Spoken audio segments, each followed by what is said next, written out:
Então, nessa ação penal 505.50.08.78, depoimento do senhor Nestor Cunati Cerveró. Senhor Cerveró, o senhor foi chamado como testemunha nesse processo? Além disso, é sabido que o senhor teria celebrado um acordo de colaboração com o Procurador-Geral da República. É isso mesmo, senhor Nestor? Sim. Senhor Nestor, tanto pela sua condição de testemunha como pela sua condição de colaborador, o senhor tem um compromisso em dizer a verdade aqui perante a justiça, certo? Certo. Eu vou advertir o senhor Cerveró, se o senhor faltar com a verdade, além de o senhor responder por crime de falso testemunho, o senhor perde os benefícios do seu acordo, certo? Certo. Dito isso, eu passo a palavra ao Ministério Público. Boa tarde, senhor Nestor. Boa tarde. Primeiramente, só para contextualizar, eu gostaria de saber o período que o senhor ficou no cargo de diretor da Diretoria Internacional. Sim, eu fiquei de janeiro de 2003 a março de 2008. Certo. Nessa condição de diretor da Diretoria Internacional, o senhor participou do processo de aquisição da refinaria de Pasadena? Sim. Certo. E o senhor recebeu propina em relação a esse contrato? Sim. O senhor pode explicar de que forma isso foi tratado, enfim, circunstanciar como isso aconteceu à época, por favor? O recebimento da propina? O acerto, o conhecimento que o senhor teve em relação a esses acertos. Bom, uma vez quando foi concluída a negociação, né, foi acertado que haveria um pagamento de propina de 15 milhões de dólares, uma vez concluída o processo de compra e tudo isso, e que foi pago após só para ficar claro, foi acertado entre quem? Não, houve um acerto entre o meu gerente executivo, que tratou desse assunto, juntamente com o meu assistente Moreira, juntamente com o meu assistente Mônaco, com os dirigentes da Astra Oil, né, da Trading Astra, né, que foram os compradores os vendedores da refinaria. Certo. Por parte da Astra, o senhor tem conhecimento quem eram as pessoas que negociaram com os seus funcionários? O negociador mais envolvido, o principal negociador, haviam dois, um era o diretor da Astra nos Estados Unidos, que era o Mike Winget, e que era o responsável pela Astra nos Estados Unidos. A Astra é uma empresa belga, né? Uhum. Mas ela tinha essa refinaria e ela comercializava petróleo e tal nos Estados Unidos, e o Mike era o diretor da Astra nos Estados Unidos, mas o interlocutor desde o começo, desde o início, era um brasileiro, o Alberto Feyhauber, ex-funcionário da Petrobras. Então foram os dois que eu não cheguei a negociar diretamente com eles, eu não gostava de me envolver nessas negociações, eu aprovava a negociação, era uma forma de... Negociação de propina, o senhor está falando? Negociação do acordo, né? Tá. Só para ficar claro para mim, o senhor referiu que por parte da Astra participaram o senhor Mike Winget e o senhor Alberto Feyhauber. Os dois trataram de propina com seus executivos, pelo que o senhor teve conhecimento? Sim, me foi trazida a proposta deles e que eu aprovei, quer dizer, eu concordei com a proposta deles, mas quer dizer, eu não sei como é que foi o detalhe da negociação.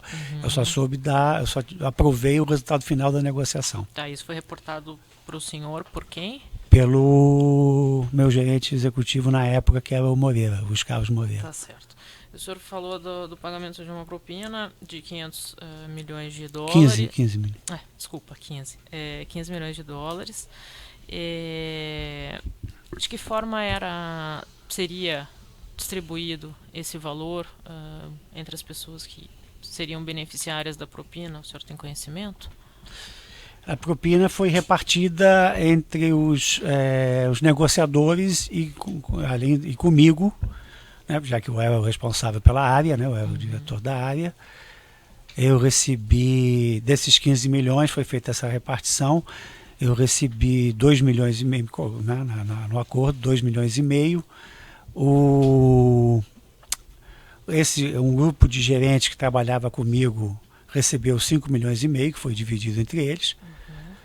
O Fernando Soares, que foi quem operacionalizou o pagamento, quer dizer, viabilizou o pagamento e a distribuição dessa propina, foi o Fernando recebeu 2 milhões.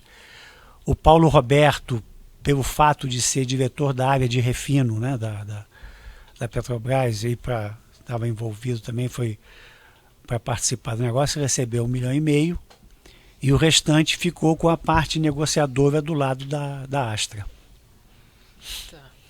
Então, só para detalhar exatamente o que o senhor falou que o grupo de gerentes recebia 5 milhões e foi o que foi acertado. Quem era esse grupo? Quem eram as pessoas que dividiriam esses 5 milhões e meio?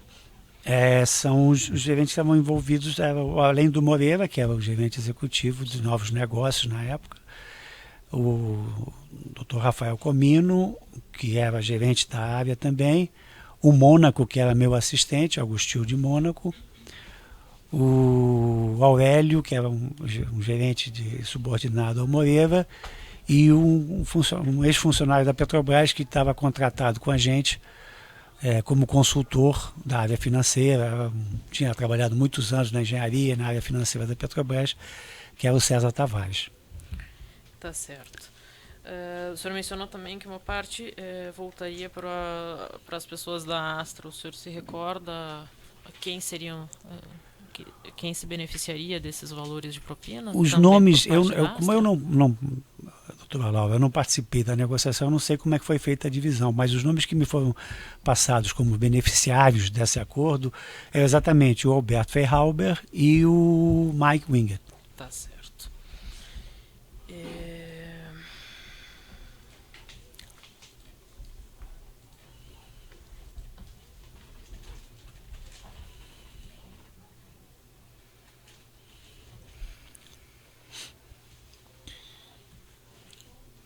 E como que era feita essa operacionalização como foi feito, na verdade, essa operacionalização do pagamento de propina? Alguém controlava o pagamento? Como você sabia qual era a conta que O encarregado de fazer a distribuição do pagamento foi o Fernando Soares. O Fernando Soares, pelos conhecimentos que ele já tinha, encarregado inclusive de operacionalizar o pagamento da Astra, de viabilizar o pagamento da Astra, e fazer a distribuição conforme esse rateio que eu falei para a senhora. Isso foi aprovado, eu aprovei, e aí o Fernando se encarregou de fazer.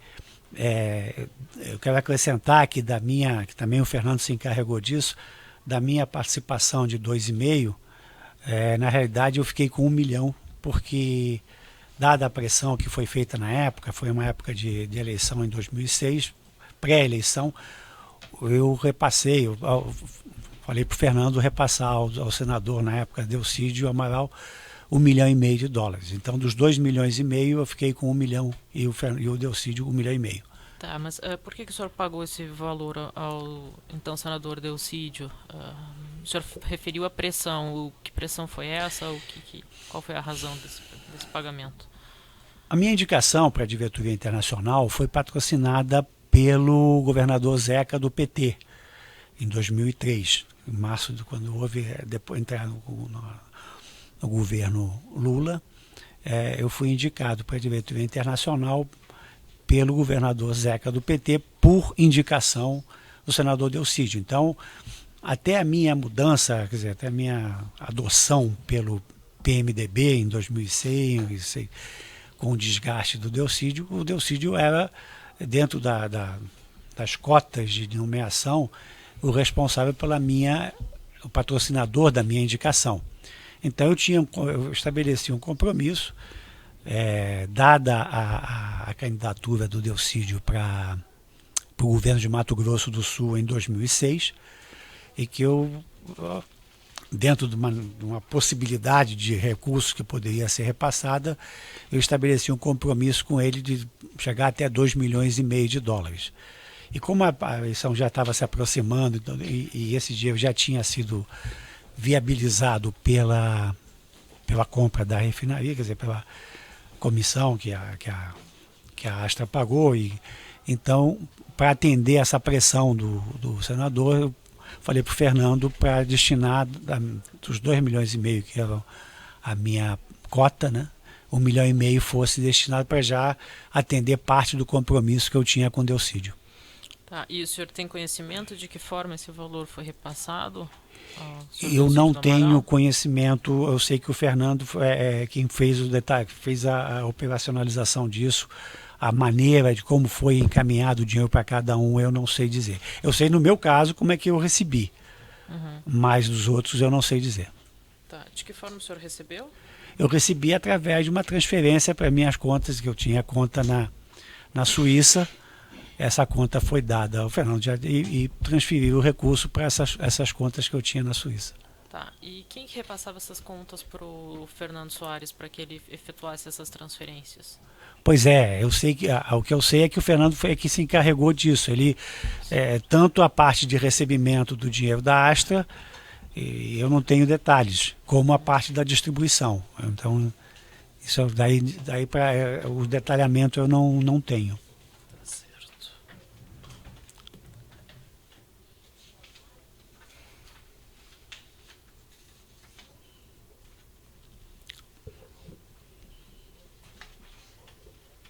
Tá certo, obrigada. Sem mais perguntas. Pois não.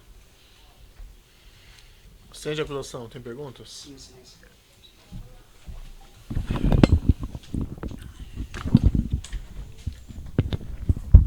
Obrigado. Senhor Nestor, boa tarde. Senhor Nestor, não ficou claro muito para mim como é que se deu esse primeiro contato, quem que lhe procurou, em nome de quem, como é que foi? Foi um gerente seu que lhe procurou pessoalmente, foi isso? Contato da negociação. Isso, o primeiro contato da negociação. Quem trouxe o primeiro contato com a Astra foi através do Alberto Feihauber, que era um diretor da Astra e que era conhecido do meu assistente. O Feihauber trabalhou muito tempo na Petrobras, ele se aposentou numa aposentadoria grande que houve na década de 90 e saiu do Brasil e foi trabalhar nos Estados Unidos. Mas ele conhecia, não sei como, ele conhecia o Mônaco, e quando nós estávamos num processo de aquisição, havia uma determinação do planejamento estratégico da Petrobras para refino no exterior, principalmente focando mais os Estados Unidos. Então a gente recebeu uma série de oportunidades, analisou, e o Mônaco me trouxe o Alberto Feihauber, que me apresentou essa oportunidade. O senhor encontrou pessoalmente com ele, então? Sim, eles foram na minha sala, no meu gabinete lá, o Mônaco levou o Feihauber lá. Foi uma vez só, mais de uma vez? Eu não me recordo, não foi muito, foi mais porque na realidade foi uma conversa inicial, onde foi apresentado o interesse da Astra em montar ou vender a refinaria, quer dizer, fazer uma associação com a Petrobras. Eles não queriam vender a refinaria, eles queriam se associar com a Petrobras, dada o desconhecimento que eles eram uma empresa de trading, de comercialização. Ainda são, a Astra belga e a Astra americana é uma empresa de comercialização. Então, e tinha adquirido essa refinaria para poder facilitar os negócios no mercado americano, mas não tinham expertise na questão de refino, e achavam que, como havia o interesse também da Petrobras em expandir o refino no exterior, basicamente nos Estados Unidos, é uma operação que casava o interesse dos dois. E o Sr. Feihauber falava em nome da Astra Oil Company ou da Astra Oil Trading, ou era a mesma coisa? Era Astra? Astra, eu não sei os detalhes, eu não me lembro se era Astra Oil, era Astra. A única coisa que a gente sabia é que era uma empresa que ele trouxe, que é uma empresa belga, que tinha comprado essa refinaria, que era uma refinaria no estado do Texas. Sim, os aspectos iniciais. Foi a partir disso que a gente detonou e iniciou o processo de avaliação da refinaria. E o senhor menciona que as propinas em relação aos beneficiários da Astra seriam para o senhor Alberto e para o senhor Mike Winget. O senhor teve algum contato ou soube de algum benefício de uma pessoa chamada Gilles Samin? Gilles Saman. Ele é belga. O Gilles Saman não tive. O Gilles Saman, na realidade, eu só vinha conhecer o Gilles Saman na fase posterior, quando houve a discussão sobre a ampliação, sobre o revamp da refinaria. O Gilles Saman é o CEO da Astra belga, da Astra Mundial. Então ele é que inclusive foi a primeira negociação que nós tivemos com ele, já foi em Copenhagen com o Gabriele, quer dizer, nós estávamos o Gabriele, Paulo Roberto e eu, tínhamos acompanhado o presidente Lula numa viagem à Escandinávia e aproveitamos que estava havendo uma série de divergências com relação à ampliação, né, o revamp da refinaria, e marcamos essa reunião com o Gilles para tratar, para ver se a gente conseguia chegar a uma conclusão final. Mas ele tinha conhecimento ou foi de alguma maneira beneficiário dessa operação? Não tenho ideia. Por isso que eu estou dizendo, só vim a conhecer, só bem numa fase bem posterior. E o senhor John Hammer? Não sei, não conheço. Especificamente em relação à companhia Petrobras, além dos gerentes ou dos empregados denunciados aqui, o senhor teve conhecimento de algum outro empregado envolvido? Não, na época não. Depois, porque esse processo de Pasadena, ele é o processo mais investigado do Brasil. Ele está no TCU, CGU, CVM, aqui na Justiça Federal, quer dizer, e aí tem inúmeras informações, e aí eu tive informação, até num depoimento inicial meu aqui no acordo, me foi perguntado se eu conhecia Carlos Barbosa. Depois eu vim a saber que Carlos Barbosa, que tinha trabalhado na Petrobras e era conhecido do Mônaco, participou também, mas naquela época, e até uns 3, quando eu fiz o primeiro, depois eu não sabia desse envolvimento. Só para esclarecer, o senhor ficou sabendo depois, então? Muito depois. Não, por outra fonte, então. Por outra fonte. Não tem conhecimento direto. Não. Perfeito. Fonte. Uma última pergunta, acho que o senhor já respondeu, mas só para... Pasadena era a única opção na época? Não, Pasadena nós examinamos uma série de refinarias, chegamos até a negociar a compra de outras refinarias naquele período, depois de Pasadena, que não acabaram não acontecendo, porque havia uma determinação do planejamento estratégico do Conselho da Petrobras, desde o governo Fernando Henrique, em 99, quer dizer, isso não foi uma determinação do governo. Quando nós chegamos na diretoria, essa determinação de expansão do refino para o exterior já existia desde o Conselho do Plano Estratégico de 1999, ainda no governo anterior, dada a incapacidade de processar todo o petróleo pesado produzido, no caso, na Bacia de Campos. Então, não era exatamente comprar uma refinaria, o objetivo estratégico era refinar 300 mil barris de petróleo no exterior, 300 mil barris por dia. Então, Pasadena era uma das etapas que cumpriria essa meta, essa estratégia do refino no exterior. Só isso, Excelência. Obrigado. Certo. Pela ordem da defesa de Agostinho de Mônaco, tem perguntas?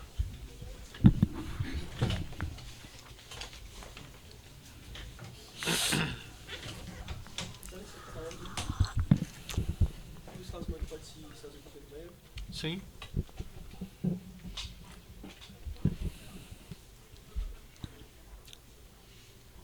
Senhor Nestor, boa tarde. Bruno Boa tarde. Rodrigues, da defesa de Agostinho de Mônaco.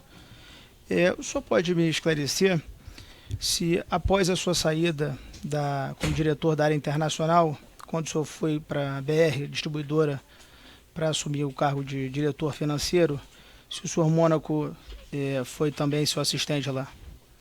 Sim, o Mônaco me acompanhou como meu assistente, ele já era meu assistente. Na realidade, não existe só um assistente, não é? Os diretores na Petrobras e na BR, eles podem, no caso da Petrobras podia ter 4 assistentes, no caso da BR até o número era maior, não me recordo exatamente qual é o número, mas era uma indicação pessoal, quer dizer, do diretor podia indicar funcionários da casa, de qualquer área, para trabalhar como assistente. O Mônaco me acompanhou, já era assistente na diretoria internacional, e foi ser meu assistente na diretoria financeira da BR. Certo. O critério objetivo, então, era a confiança do diretor? Sim, é uma relação de confiança. Certo. O senhor saberia esclarecer se foi o senhor quem solicitou ao Mônaco que achasse uma refinaria para compra? Não foi. Eu não determinei ao Mônaco que achasse uma refinaria. Isso fazia parte de um trabalho bem mais amplo e envolvia mais áreas da Petrobras. O Mônaco sabia dessa atividade e trouxe o Fairhaber como uma representante de uma empresa que poderia negociar com a gente. Mas não foi uma determinação ao Mônaco de trazer uma refinaria. Certo. Mas isso fazia parte das suas funções, da sua função enquanto assistente? Da minha não, da função dele, do Mônaco enquanto assistente? Não, o Mônaco não tinha a função de trazer negócios. Assistentes são assistentes para diversos tipos de atividade, justamente porque a atividade da diretoria é muito ampla e complexa. Então, eu não tinha só o Mônaco como assistente. E não era função do Mônaco trazer, não era função, uma coisa é uma sugestão apresentar um conhecido que representava uma refinaria por oportunidade de conhecimento, mas não cabia ao Mônaco a função de desenvolver novos negócios, nada disso. O senhor sabe se ele participou de alguma equipe de negociação, técnico ou comercial, para aquisição da refinaria do Japão? Não, Mônaco do Japão eu não me recordo, não. Okinawa, né? Refinaria do Caribe? Do Caribe. Não, o Mônaco como assistente ele tinha conhecimento, não só o Mônaco como os demais assistentes, porque isso eram assuntos que eram discutidos na diretoria, eu tinha os gerentes executivos e o gerente executivo da área. E o Mônaco era um assistente, que o assistente é uma pessoa de mais confiança, então ele não me lembro dele ter participado da negociação. Pode ser que ele tenha participado de alguma reunião, mas não cabia ao Mônaco desenvolver negociações porque o Mônaco não só uma ressalva, o Mônaco é um engenheiro eletricista, o Mônaco desconhece completamente a atividade de refino. Então não era a pessoa indicada. Uma coisa é trazer uma pessoa conhecida, né, por representante de uma outra empresa e fazer a apresentação e daí em diante se envolver na questão das vantagens e tudo isso. Mas nas demais, quer dizer, ele não era um especialista na área. Então, ele apenas apresentou o senhor ao senhor Alberto Fairhaber. Ele não participou do grupo de negociadores liderados pelo senhor Luiz Carlos Moreira da Silva. Não, ele participou da negociação, como expliquei para a doutora Laura, ele participou, mas aí já não foi da negociação, ele participou da negociação da definição de qual seria o prêmio a ser pago. Sim, a gente está falando relacionado à propina. Exatamente. Isso, ele participou exclusivamente com relação à negociação da propina. Sim, ele inclusive ele também, ele fez parte da primeira, porque logo depois desse primeiro contato, em que se verificou a viabilidade, eu designei uma comissão de especialistas para avaliar, fazer uma primeira avaliação da refinaria, da viabilidade do negócio, e o Mônaco fez parte, foi dessa comissão, acompanhando a comissão que foi visitar a refinaria. E essa foi a única viagem que ele fez? Não me lembro, eu sei que ele fez a primeira viagem dessa primeira comissão, ele foi, se foi depois, eu não me recordo mais. Tá. O senhor mencionou uma reunião e uma negociação que teve entre o senhor Mônaco, o senhor Luiz Carlos Moreira da Silva, com o representante da Astra, o senhor Alberto Fairhaber. O senhor saberia dizer aonde foi essa reunião? Sobre a negociação do pagamento de propina? Não sei dizer onde foi essa reunião. O senhor sabe se essa reunião ela foi no Brasil ou se ela foi no exterior? A informação que eu tenho é que foi no Brasil, foi feita no Brasil, porque o Alberto estava no Brasil. Eu não sei, agora o local, não sei dizer. Sem mais perguntas, senhores. Defesa de Carlos Barbosa, tem perguntas? Defesa de Delcídio do Amaral, tem perguntas? Obrigado. Luiz Gustavo por Delcídio. Boa tarde, doutor Nestor. Boa tarde. O senhor mencionou uma pressão que teria sido exercida pelo Delcídio junto ao senhor para recebimento de valores e que seria a época de campanha. Essa pressão, então, decorria da necessidade de uma doação para a campanha eleitoral, no denominado sistema Caixa 2? nunca foi discutido nesse sentido. Deixa eu explicar. Eu tinha um compromisso estabelecido com o Delcídio me cobrou um apoio e que eu garantiria chegamos a um acordo de 2,5 milhões de dólares. Agora, se isso foi usado como caixa 2, se foi com o Delcídio, isso eu não sei dizer. Eu essa comissão, essa propina não tinha carimbo. Foi entregue ao Delcídio por intermédio do Fernando Soares, mas a rotulação, se era caixa 2 ou não, realmente nunca foi discutida. Perfeito, mas essa solicitação ocorreu no período de campanha.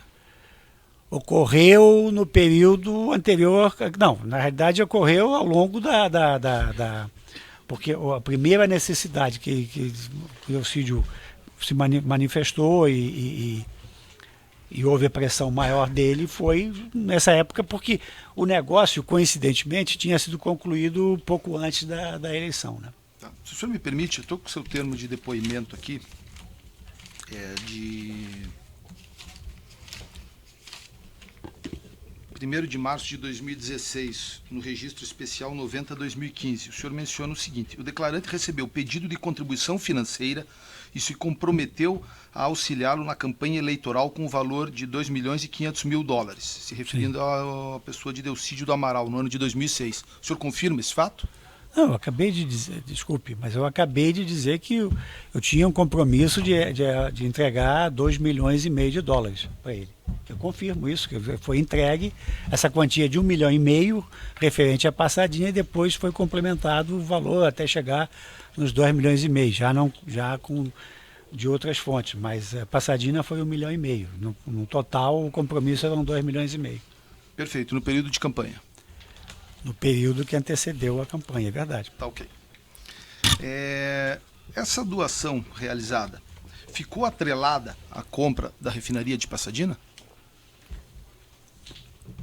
Essa doação foi... não é doação, foi o repasse.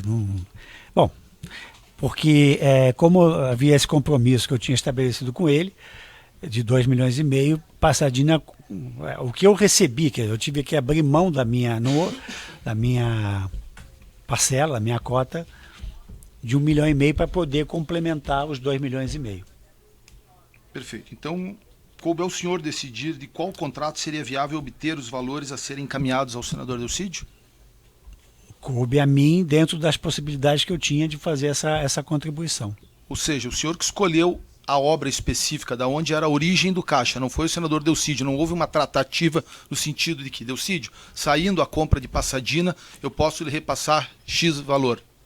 Não, houve uma pressão no momento que ele soube, porque como eu tinha o compromisso 2,5, que ele soube que tinha sido concluído o negócio de Passadinha, houve uma pressão dele para que houvesse uma antecipação, uma entrega já dos recursos provenientes dessa negociação. Perfeito. Eu vou só insistir nesse termo de depoimento, mesmo citado anteriormente, até porque já data há algum tempo, foi de março de 2016, mas o senhor declarou lá que o pedido de Delcídio não tinha vinculação a determinado contrato da diretoria internacional, ou seja, os valores seriam encaminhados na medida em que fosse gerada a propina naquela diretoria, que, portanto, caberia ao declarante decidir em qual contrato seria viável obter valores a serem encaminhados a Delcídio. Se o senhor confirma o que está nesse depoimento ou não? Sim, não, eu confirmo. Eu estou justamente dizendo isso, que a Passadinha contribuiu com 1,5 milhão, mas a contribuição era de 2,5 milhões. Não, perfeito. Foi de 2 milhões. Posso estar enganado, mas pelo que eu entendi que o senhor disse é que após a venda de Passadinha aumentou a pressão do senador Delcídio. Sim. O que o senhor está dizendo aqui perante a Polícia Federal, perante a Procuradoria, Justiça. não é isso. O senhor disse que coube ao senhor definir da onde viria o recurso. São coisas diferentes que ele está declarando. São coisas diferentes. Uma coisa é ele dizer que não está vinculado ao contrato. Outra coisa é o senador, na época, pressioná-lo após a compra de Passadinha. Uma coisa, outra coisa. Mas ele mencionou, saiu a obra de Passadinha, o senhor tem agora a condição de me auxiliar? Sim, eu estou dizendo, eu tinha um compromisso global de 2 milhões. Estamos repetindo, está ficando um negócio. É que só não está claro para mim. Não, eu estou sendo claro. Estou sendo insistente. A questão, assim, para deixar mais clara a pergunta do defensor, foi mencionado nas suas tratativas com o senador Delcídio a venda a compra da refinaria de Pasadena, ele mencionou isso ao senhor nessas conversas? Olha, teve a compra, agora eu quero... vocês precisam providenciar aquele dinheiro. Houve menção ao negócio específico? Não, houve como eu tinha um compromisso de 2,5 milhões para atender ao senador Delcídio, e coincidiu que nós tínhamos fechado o acordo lá de Pasadena, houve a pressão dele de que já havia oportunidade, havia recursos para já... Mas isso saiu das palavras dele? Sim, já, isso na época, então houve essa decisão de já adiantar... Mas assim, para deixar claro, das palavras dele houve a manifestação, a referência a esse negócio de Pasadena? Não houve uma referência, olha, eu quero tanto de Pasadena... Não. Saiu o negócio, é uma oportunidade, o dinheiro, cadê? Ele mencionou Pasadena? Sim. Ele mencionou? Sim, porque Pasadena é um negócio que ganhou uma dimensão muito grande na Petrobras, né? Não sei mais perguntas. Então vamos interromper aqui pelo tamanho do áudio. Então, nessa ação penal 505-50-08-78, continuar o depoimento do senhor Nestor Cunati Cerveró, eu continuo aqui na ordem das defesas. Defesa de Gregório Preciado, tem perguntas? Tem perguntas. Defesa de Jorge Davis, Raul Davis. Sem perguntas. Defesa de Luiz Carlos Moreira, tem perguntas? Tem perguntas sim, senhor Nestor. Matheus Freitas, advogado de Luiz Carlos Moreira da Silva. Senhor Nestor, boa tarde. Boa tarde. O senhor sabe me dizer qual era especificamente a função exercida pelo senhor Luiz Carlos Moreira da Silva na compra da refinaria de Pasadena? Luiz Carlos Moreira da Silva era o gerente de desenvolvimento de novos negócios na área internacional. Então, e além de ser um especialista também na área de refino. Mas ele liderou, quer dizer, a gerência executiva do Moreira era responsável pela organização, pelo desenvolvimento do negócio. Então, coube fazia parte do escopo da gerência do Moreira tratar do desenvolvimento desse negócio. Esse cargo ocupado pelo Luiz Carlos, ele tinha autonomia funcional ou ele era subordinado internamente dentro da companhia? Ele era meu subordinado. E, além de ser subordinado direto do senhor, existia subordinação a mais alguém? Não, aí é escala hierárquica, né? Sim. Como é que funcionava essa escala hierárquica? A escala hierárquica é o presidente, os diretores e os gerentes executivos. A escala hierárquica é essa, mas no caso específico, o Moreira era gerente executivo da área internacional, então ele era subordinado diretamente a mim. Especificamente, se o senhor Luiz Carlos Moreira da Silva emitisse um parecer, alguma orientação, a diretoria ou o conselho, ou eventualmente a presidência, poderiam votar ou agir em contrário senso a esse parecer, essa orientação? Desculpe, não entendi a pergunta. Havendo um parecer ou uma orientação, de qualquer natureza que seja, oriunda de senhor Luiz Carlos Moreira da Silva, a diretoria ou o conselho de administração poderia votar de forma contrária a esse parecer? Ou eles tinham que seguir o parecer que estava sendo feito? Não, desculpe, o Moreira, hierarquicamente, as decisões, os pleitos ou aprovações junto à diretoria são encaminhados formalmente pelo diretor. Na prática, não só quer dizer, a documentação, a argumentação técnica, tudo isso era preparada, não sei hoje como é, pelo gerente executivo, mas sob a responsabilidade do diretor de cada área. Uhum. Eventualmente, o senhor Luiz Carlos ele poderia agir em desacordo com o que tinha sido definido pela diretoria ou pelo conselho? Se é baixada uma resolução, se é determinada alguma coisa, ele poderia agir em desacordo? Não. Especificamente com relação à aquisição da refinaria de Pasadena e da Trade Company envolvida no negócio. Essa compra estava alinhada com o planejamento estratégico da Petrobras? Completamente alinhada. Como eu falei no início, havia uma determinação já do planejamento estratégico da Petrobras anterior a 1999, que foi mantida pela nova diretoria, pelo novo conselho, de que a Petrobras deveria expandir seu refino para o exterior, processando até 300 mil barris de petróleo por dia, petróleo pesado, no exterior. Então isso é uma determinação estratégica aprovada pelo Conselho de Administração. O senhor sabe informar, eventualmente, o porquê de ter sido escolhida a refinaria de Pasadena? Bom,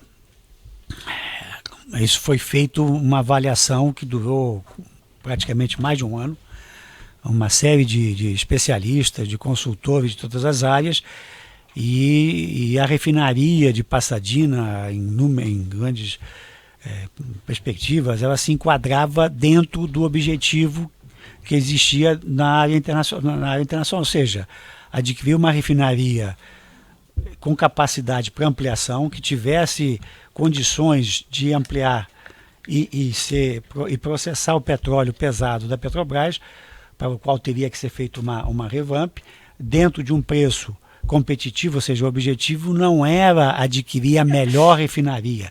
O objetivo, basicamente, era adquirir uma refinaria em que fosse viável, ou que as condições fossem viáveis para construir essa reforma, essa revamp, e poder receber majoritariamente o petróleo brasileiro, o petróleo pesado brasileiro.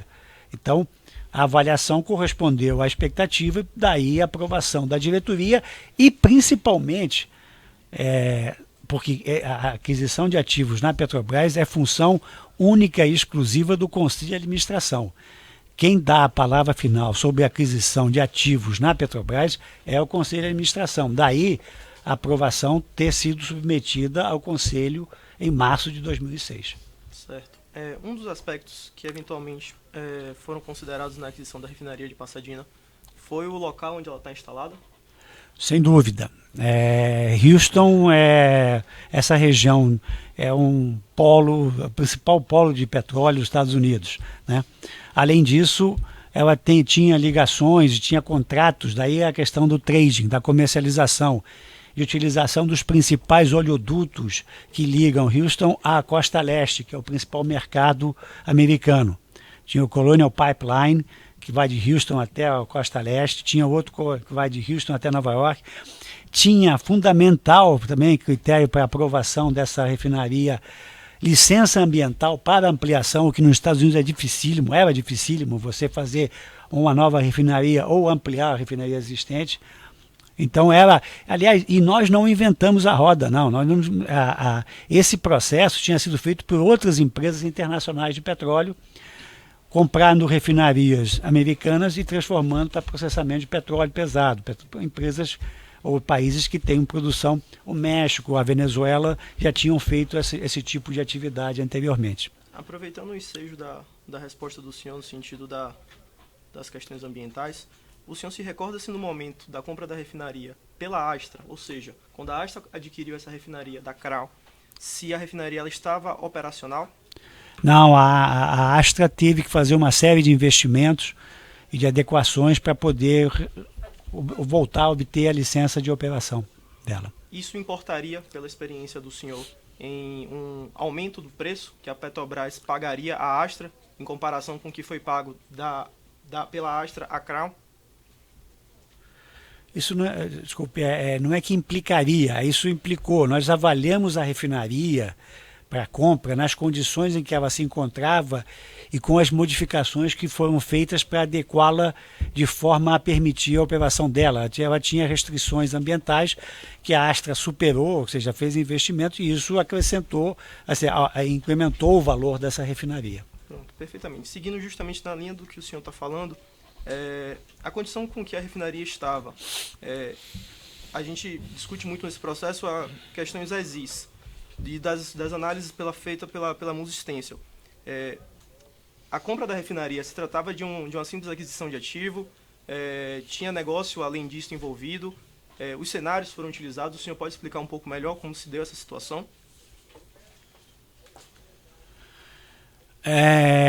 Voltando, o objetivo era colocar petróleo pesado nosso no mercado americano, refinar para obter a vantagem do refino de petróleo pesado no mercado americano. Então isso foi avaliado, dentro dos cenários que os consultores apresentaram, foi feita essa avaliação. Na avaliação do preço, se considerou a situação da refinaria como ela estava e mais as adaptações e investimentos que já estavam em curso quando nós negociamos a compra. Daí o as-is. O as-is dela é um dos cenários que nós escolhemos como cenário para referência e que foi submetido à diretoria para a compra. Era um cenário que já a refinaria estava adequada, já tinha sido feita tinham sido feitas as modificações necessárias para ela poder operar dentro do licenciamento ambiental requerido.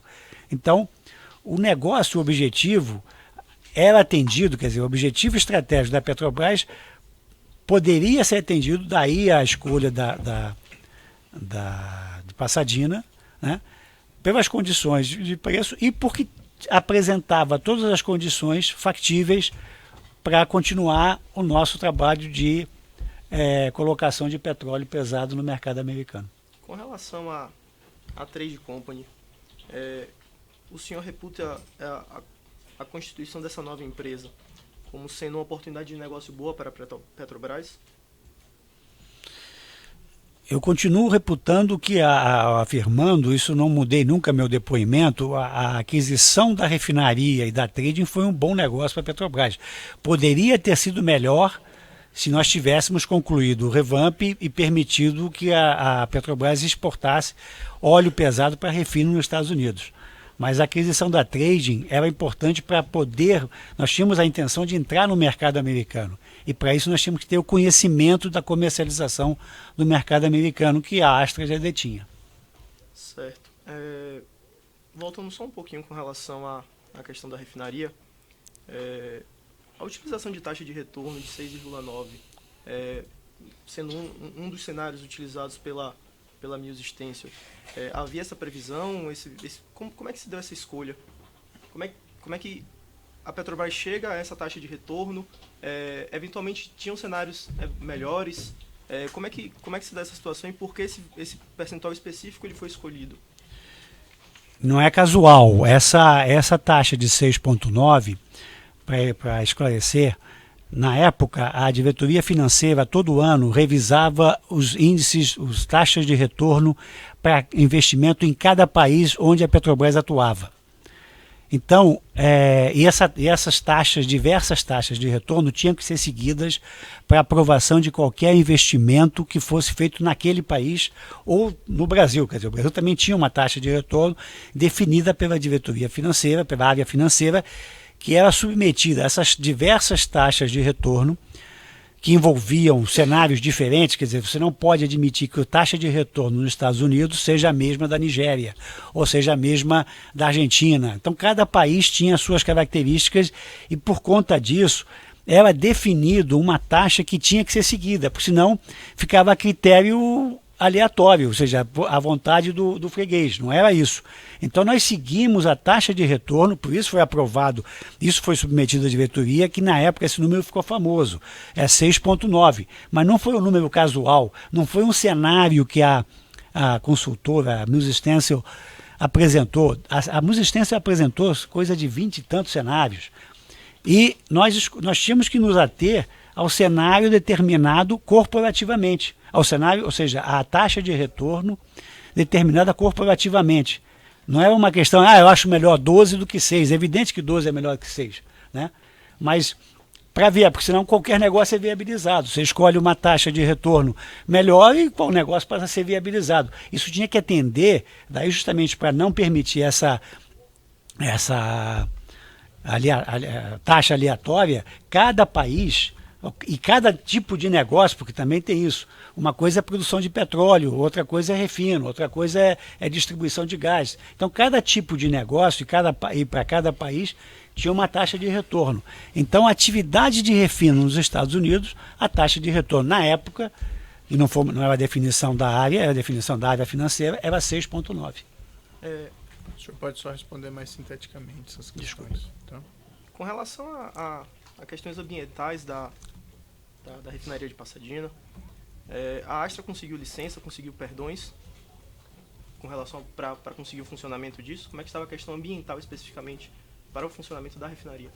Não, desculpe, mas a refinaria estava operando. Quando nós, como eu informei antes, a refinaria, quando foi adquirida, ela já tinha feito as modificações e adaptações necessárias e estava operando, como está operando até hoje. Quer dizer, ela estava em operação. Quando nós fizemos lá o processo de compra, que houve a transferência, estava operando. Os critérios internos da Petrobras são mais exigentes ao que se tem nos Estados Unidos, a realidade de refinarias nos Estados Unidos. A Petrobras, internamente, ela tem uma política de valorização do terreno, do espaço, e isso eventualmente importaria num acréscimo no valor de investimento? Olha, agora não sei informar se os critérios da Petrobras são mais rigorosos. Eu acho que não, porque os critérios americanos ambientais são muito rigorosos. O que talvez o senhor esteja confundindo, e isso aparece no processo do TCU, desculpe, mas acho que a pergunta vem por aí, porque o que é diferente em termos, não é entre o mercado americano, a legislação americana e a brasileira, e o nosso conceito da Petrobras, é quanto à questão de aparência da refinaria. Isso foi muito ventilado no processo do TCU. Então, nos Estados Unidos, as questões ambientais são idênticas, tanto que muitas das nossas exigências ambientais são copiadas do modelo americano. O que é diferente é o conceito de aparência, de cuidados com aparência externa. Isso é que foi alvo de muito questionamento, porque a refinaria ela não tinha os mesmos padrões. As nossas refinarias tinham, na época, uma preocupação muito grande com a aparência ambiental, aparência de pintura estética e pintura, e é isso mesmo, exatamente. Tá bom. Saindo um pouco da questão da PRSI, passando para trade especificamente, consta dos autos um e-mail em que se discute a existência de um bônus para pagamento de traders. Era política da Petrobras esse pagamento de bônus? Como é que funcionava isso?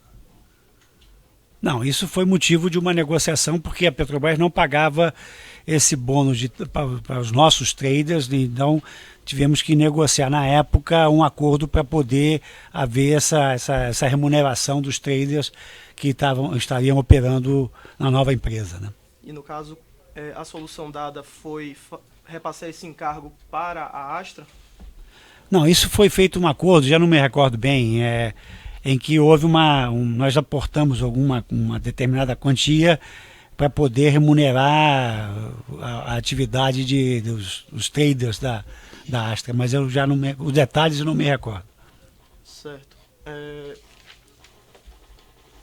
Com relação ao processo negocial como um todo, consta dos autos também que a refinaria, no final das contas, ela foi fechada em percentual paritário, 50-50. Como foi que isso chegou a esse patamar, essa exigência? Isso foi alvo de negociação, isso levou algum tempo. Nós tínhamos feito uma oferta inicial de comprar a participação de 70% da refinaria, e depois houve uma redução de 60%. Nós ficaríamos com 60% e a Astra com 40%. Mas na negociação das condições de controle, ou seja, das condições gerenciais e de administração da refinaria, a posição da Astra foi muito intransigente com relação à divisão de responsabilidade, divisão do gerenciamento. Então, por conta disso, nós resolvemos que, para não ter o controle da refinaria, não fazia sentido pagar mais para não ter o controle. Então, resolvemos manter o 50-50. Quem foi que participou dessa negociação que concretizou o negócio em 50-50? Isso fui eu. Não me lembro se foi com o Comino ou com o Moreira, agora já não me recordo, mas a decisão, isso eu assumo que foi minha, porque eu não concordei com pagar um valor mais alto para não ter o controle. Então, para não ter o controle, limitamos em 50-50. O senhor já anunciou, mas eu vou reforçar a pergunta.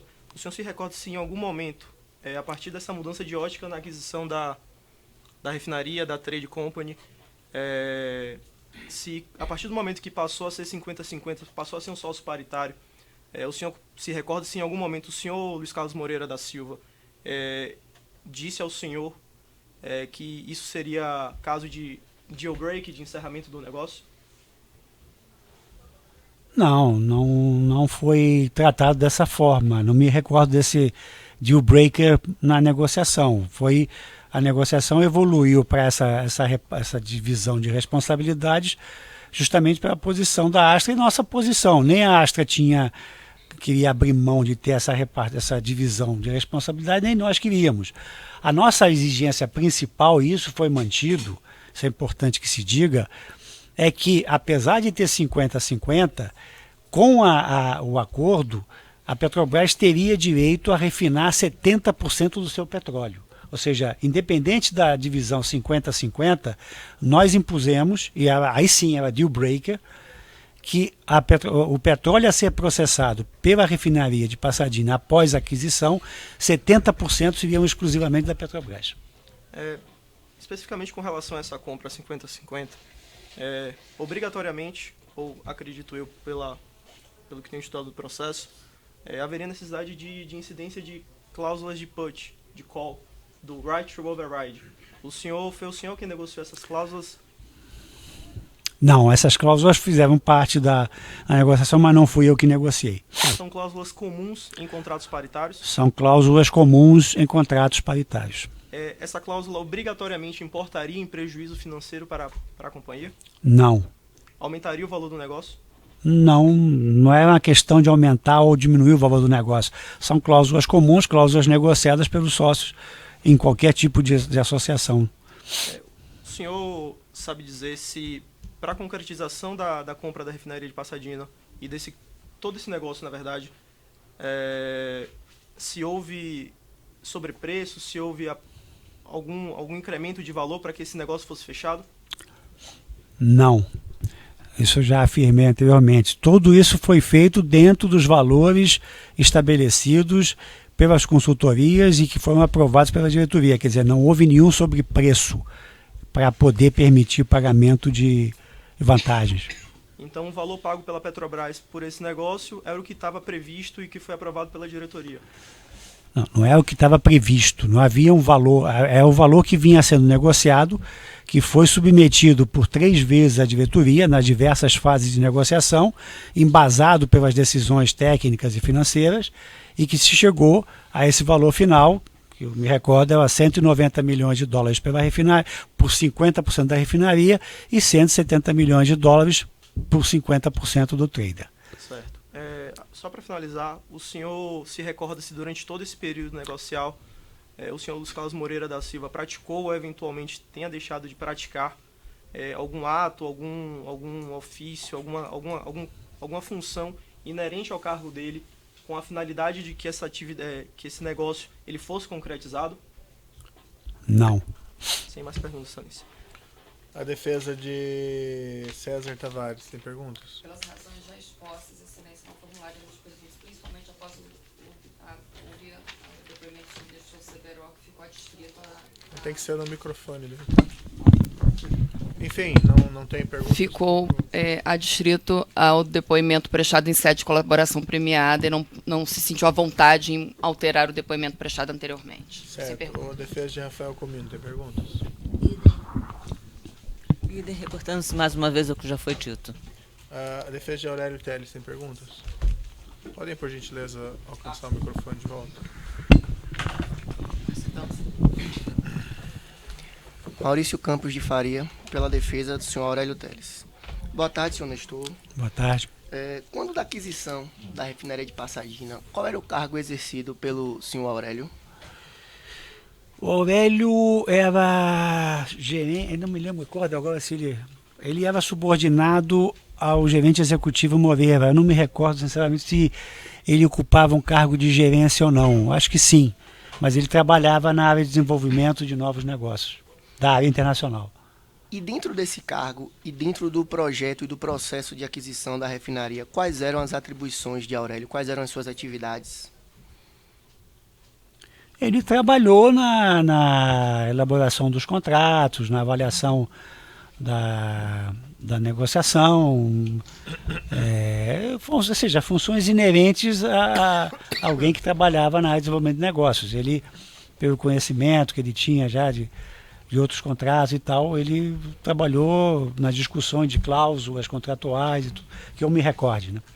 Ele tinha alguma autonomia, alguma liberdade para fazer qualquer proposta diretamente à Astra? Não. O senhor Aurélio, ele esteve no projeto da aquisição da refinaria durante todo, até a sua finalização? Sim, que eu me recorde, sim. Ele participou da elaboração dos contratos e tudo isso, sim. Ele, em nenhum momento ele ficou afastado por motivo de... Agora já não me recordo. O Aurélio teve uns afastamentos, mas por motivo de saúde ao longo desse... Mas eu não sei se coincidiram, francamente, não sei se coincidiram com algum período, um momento da negociação de Pasadena. Então o senhor não se recorda se foi no início, no final, durante? Não me recordo nem se houve esse afastamento, por isso que eu estou dizendo não me lembro. Ok. Em algum momento, o senhor Aurélio ele chegou ali solicitar alguma vantagem devida, alguma promoção funcional, algum cargo gerencial? Não, para esse caso não. Certo. E para finalizar, como o senhor teve conhecimento de algum recebimento do senhor Aurélio, de algum recebimento de alguma vantagem devida durante esse processo? Eu tive conhecimento por conta do rateio que foi feito e que me foi apresentado de quem seriam os beneficiários das vantagens indevidas, na qual constava o nome do Aurélio. E quem foi que apresentou esse? Quem me apresentou foi quem fez foi o Luiz Carlos Moreira. Certo, alguns esclarecimentos rápidos do juízo. Senhor Nestor, para ficar claro assim, relativamente a esse negócio da refinaria de Pasadena, com quais subordinados o senhor tratou, o senhor conversou expressamente sobre vantagem indevida? Diretamente com Moreira.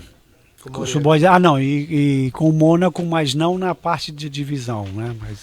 Mas o Moreira foi o principal interlocutor.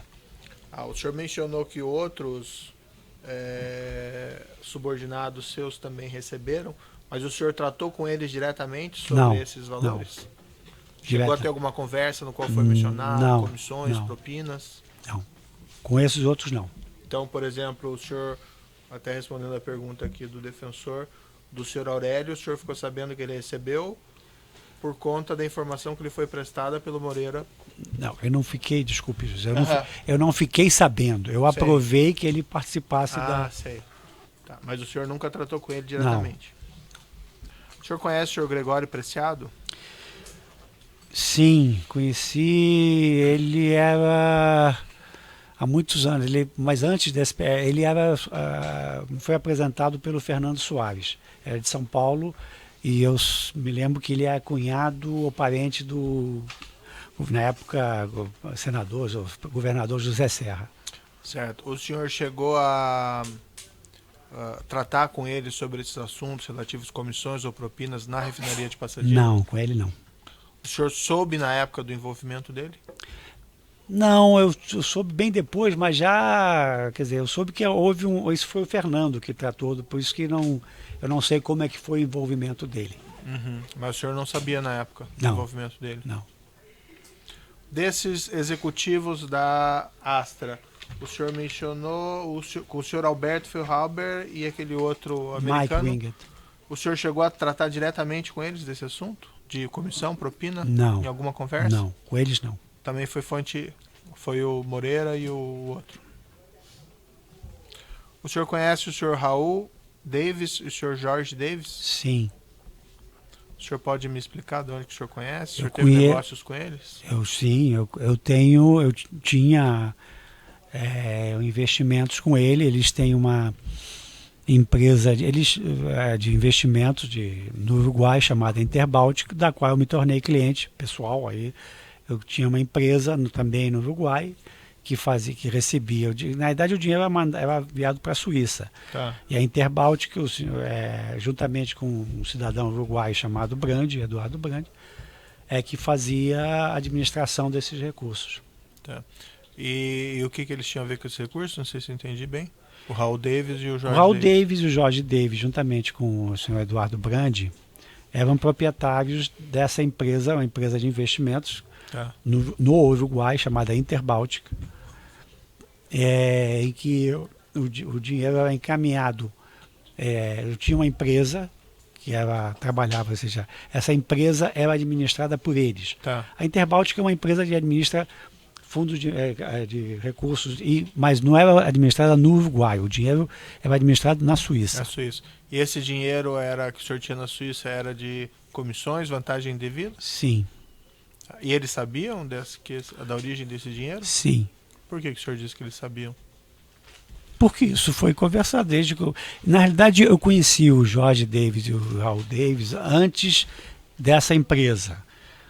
Eles eram doleiros aqui não, no Rio de Janeiro, e me foram apresentados para poder fazer a operacionalização do dinheiro para a Suíça. Mas depois eles resolveram, já em 2006, mais ou menos nessa época, abandonar, quer dizer, deixar simplesmente de atuar como doleiros e passaram a administrar então com ela essa empresa, que é uma forma de administrar os investimentos.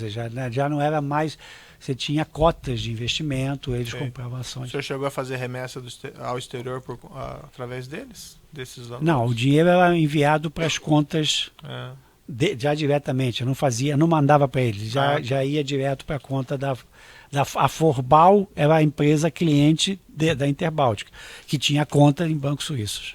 O senhor mencionou que o senhor recebeu esse $1 milhão de vantagem devida, foi isso, né? No caso de Pasadena, sim. Isso.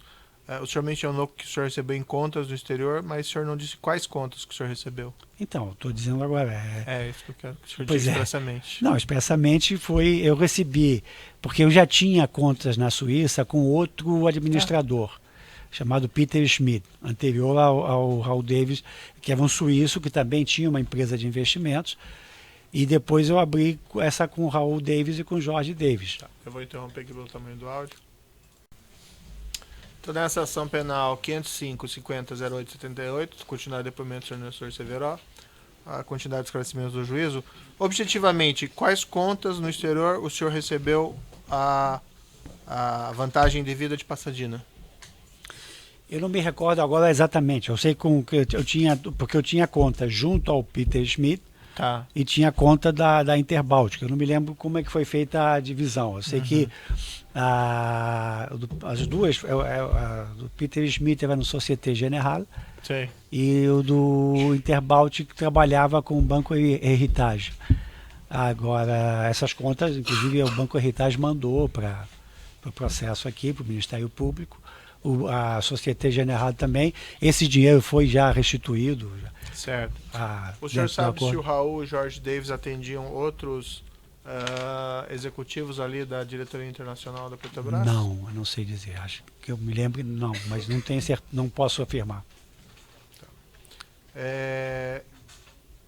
Essa conversa que o senhor teve com o Delcídio Amaral, o senhor disse que repassou para ele $1,5 milhões, isso, de dólares. Desse dinheiro que fazia parte de Pasadena. Isso o senhor fez através do Fernando Soares. Eu quero entender melhor essa conversa que o senhor teve com o Delcídio Amaral. O senhor disse em algum momento a origem desse dinheiro? Sim, porque era conhecido, não era segredo. Né? Dentro da nossa relação, o Delcídio sabia que nós estávamos fazendo esse negócio de Pasadena. Então, mas o senhor disse expressamente que eu disse a ele que a gente ia para poder atender, porque dada a pressão que ele vinha exercendo, para poder já antecipar o recurso necessário para a campanha, que como a gente ia receber de Pasadena, eu passaria para ele através do Fernando. O senhor chegou a mencionar que isso vinha da Astra Oil ou de alguma outra empresa? Não, detalhes assim não, era no negócio Pasadena. Certo. E esse compromisso, pelo que eu entendi, não foi quando teve o negócio de Pasadena, foi um compromisso quando o senhor foi nomeado, isso? Não, porque eu fui nomeado em janeiro de 2003.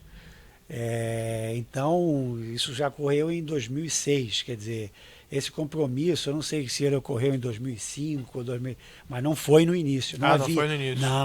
Não foi no início. Não havia um valor estabelecido. Havia um acordo que eu trabalharia para ajudá-lo e tal, mas sem definir quais valores eu... Mas em que termos que é esse acordo, se o senhor pode esclarecer melhor? O que era conversado entre o senhor e ele? O que era o acordo? O acordo era um acordo de reciprocidade, ou seja, eu tinha sido indicado, por exemplo, embora indiretamente pelo governador Zeca, mas havia o compromisso de... É um compromisso o quê? Do senhor arrumar o quê para ele? Arrumar apoio financeiro para a campanha, para que ele fosse envolvido, né? E esse apoio financeiro era esclarecido? O apoio vindo de quem? Era tratado em detalhes disso? Não. Era um compromisso abstrato? Não era abstrato, era no momento que houvesse a possibilidade, ou seja, porque a Pasadena já haviam decorrido 3 anos quando eu estava na diretoria. Então, no momento que quando surgisse porque não é assim o tipo, eu não tinha um compromisso do tipo que foi pedido depois, quando eu fui afastado da diretoria internacional, que o PMDB me pediu um valor mensal fixo. Eu não tinha esse compromisso com o Delcídio. Ou seja, havendo oportunidades, haveria Mas esse montante de 2 milhões e meio... Não, isso já foi depois, por ocasião de 2005, 2006, quando se avizinhou a questão da eleição, as necessidades para a eleição. Tá, por que motivo a Astra pagou vantagem devida para o senhor e para os seus subordinados? Pelo motivo da conclusão do negócio. Como é praxe, eu já falei isso, desculpe, mas eu já falei isso várias vezes. Todos os negócios da Petrobras, de grande monta, todos eles têm esse valor atribuído de comissionamento ou de propina. Não é uma exclusividade de Pasadena. Mas não houve nenhuma contrapartida da parte do senhor ou dos seus subordinados? Contrapartida em que sentido? Alguma coisa que os senhores fizeram para facilitar o negócio, para facilitar a vida deles? Não houve nenhuma facilidade, foi o contrário, a negociação foi muito complicada. Se fosse para facilitar, tinha resolvido em 2 meses, não em 1 ano, como foi levado. Mas se o negócio era tão bom, por que eles tinham que pagar ainda 15 milhões de dólares? Não, eles tinham que pagar porque fazia parte dos acordos que são feitos dentro da Petrobras e de outras estatais quando ocorre esse tipo de negociação. Há uma referência em alguns depoimentos de que a refinaria estaria em mais estado de conservação ou coisa parecida. Procede isso? Não, isso foi exatamente o que eu respondi agora há pouco, sobre que há uma confusão de questão ambiental e questão de estética, como o senhor falou. A refinaria obedecia aos padrões estéticos das refinarias americanas. Ele tem que conhecer as refinarias americanas e as refinarias brasileiras para poder ver essa diferenciação. Mas não havia nenhum problema. Você tem um depoimento, salvo engano, se utiliza a expressão ruivinha? Da ruivinha, isso é uma ilação que foi feita pelo meu ex-colega da financeira, o Barbaça, que nunca visitou uma refinaria, aliás, não sabe nem o que é uma refinaria, em que as refinarias americanas elas não têm o cuidado estético de pintar todos os vasos e todas as ruas para evitar a aparência de ferrugem, essas coisas assim. Os americanos não perdem tempo com isso, eles estão preocupados com o estado do equipamento. Se estiver operando, fica como está. Eu não entendi por que foi pago o Paulo Costa. O Paulo era o diretor de refino, né? E a área internacional, embora atuasse fora do país, ela seguia os modelos, tinha que ter uma prova, quer dizer, tanto os investimentos na área de refino como na área de exploração e produção passavam por um crivo técnico, um crivo das áreas locais. Ou seja, nós não tínhamos, na época, especialistas, nem corpo técnico suficiente para tratar de todos os... A área internacional é uma área que tinha sido recentemente criada, né? Então, quando haviam projetos de uma atividade de exploração e produção, ou de refino, ou de gás, passavam por um crivo, tinha que haver uma certa um approval da área responsável no Brasil. E o Paulo era responsável pela área de refino. Então, o Paulo foi convidado a participar das vantagens para para poder facilitar o andamento do Mas projeto. o negócio não era tão bom, por que precisava então pagar Não o é Paulo questão, o senhor está querendo insistir nisso, não é questão. mas é que eu estou perguntando. Pois é, mas a questão não é do negócio ser bom ou ser ruim. A questão é da praxe da vantagem que tem que ser paga, só isso. Mas vamos dizer, a propina foi negociada na área lá internacional. Por que não ficou só a propina lá na área internacional? Por que foram oferecer ao Paulo Roberto Costa Porque se houve, o negócio tecnicamente era, vamos dizer, viável? Porque houve o Paulo manifestou, o Fernando trouxe essa informação que o Paulo queria participar também. Mas e como é que ele ficou sabendo?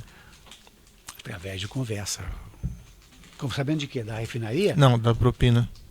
Não, isso aí, como eu estou dizendo, propina em qualquer negócio desse porte existe. Tá bom, só esclarecimentos do juízo. Excelência, pela Oi. ordem, um único requerimento. Diga. A defesa técnica de Raul e Jorge Davis não fez pergunta ao senhor Nestor Cerveró, porque não há a descrição dessa eventual relação entre eles. Mas, diante das perguntas de Vossa Excelência, eu pediria para fazer breves perguntas à testemunha. Pode Tá ser? certo, eu vou permitir então, doutora. Obrigada, Excelência. Senhor Nestor, boa tarde. Boa tarde. Pela defesa de Raul Davis e Jorge Davis. O senhor chegou a mencionar com o senhor Raul Davis ou com o senhor Jorge Davis a existência desse negócio jurídico de Passadina? Não, A desculpa. pergunta é objetiva, senhor Entendi, Nestor. claro. Eu não discutia. O Jorge e o Raul não são especialistas nem da área de refino, nem da área de petróleo. Perfeito. E o senhor não discutiu sobre essas questões? Não para particularidades, porque não interessava ao Perfeito. Jorge e ao Raul de onde provinha o dinheiro, ou que tipo de empreendimento. Isso não era Perfeito. uma Eu questão. vou fazer uma pergunta, peço desculpa por fazer essa pergunta, mas é que para a defesa técnica é importante. Quanto que o senhor oferia anualmente na Petrobras, de forma lícita, obviamente? De forma lícita? Sim, sim. Qual eram os seus auferimentos? Bom, é que já são, eu não me lembro. Nós estamos falando de 2000. Bom, mas isso aí daí dá para pedir para o Petrobras. Não, Se ele puder me dizer Não, mais ou menos olha, a última. alto. Posso dizer minha última remuneração em março de 2014, mas aí já era como diretor da BR, que tem um nível abaixo do diretor da Petrobras. Na BR, quer dizer, a Petrobras deveria ser meu último salário foi na faixa de R$100 mil. Na Petrobras, se eu fosse diretor da Petrobras, deveria estar na faixa dos 120, 115 mil. Perfeito. Obrigada, Excelência. Sem mais perguntas. Tá bom. Então, vou declarar encerrado o depoimento do senhor Nestor Cerveró.